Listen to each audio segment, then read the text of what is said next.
خان صاحب یہ ہمیں ابو بکر وزیر صاحب ہیں لندن سے، انہوں نے بھجوایا تھا۔ وہ پوچھتے ہیں کیا رمضان کے دوران میوزک سن سکتے ہیں؟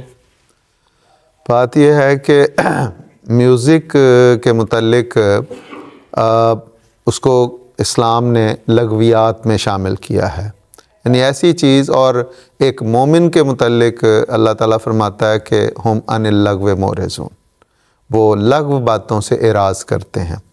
اور میوزک بھی اس قسم کا دیکھیں جس میں انسٹرومنٹ استعمال ہو رہے ہیں، مختلف باجے، راگنی اور اس قسم کی۔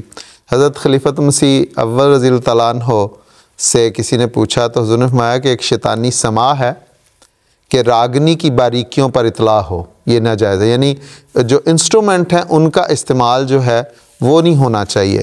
لیکن جہاں تک اس قسم کے گیت، اچھے گیت یا اشعار، تو احادیث میں اس کا ثبوت ملتا ہے کہ بچیاں گایا کرتی تھیں شادیوں کے موقع پر، حضور صلی اللہ علیہ خوشی کے موقع پر، عید کے موقع پر، حضور صلی اللہ علیہ وسلم کی آمد پر بچیوں نے گایا۔ اب بھی ہم یہاں پہ نظمیں اور نعتیں وغیرہ پڑھی جاتی ہیں، تو اس حد تک ٹھیک ہے۔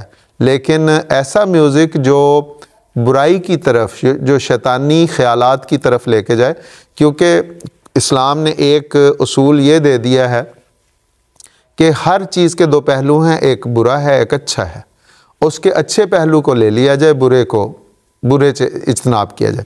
تو اگر کوئی ایسا میوزک ہے جو برائی کی طرف لے کے جاتا ہے تو وہ تو عام دنوں میں بھی منع ہے اور لغویات میں شامل ہے، اور اگر کوئی ایسا نظمیں ہیں، نعتیں ہیں، وہ آپ کو اللہ تعالیٰ کے کا ذکر الہی مشتمل ہے، تو اس میں کوئی حرج کی بات نہیں۔ تو صرف رمضان کیوں، عام دنوں میں بھی یہی لگے گا اس میں، اور رمضان تو خاص طور پہ قرآن کریم کی تلاوت، عبادات کے لیے ہے، اس میں زیادہ سے زیادہ اس طرف توجہ ہو تو زیادہ بہتر ہے۔ جی ٹھیک، جزاک اللہ۔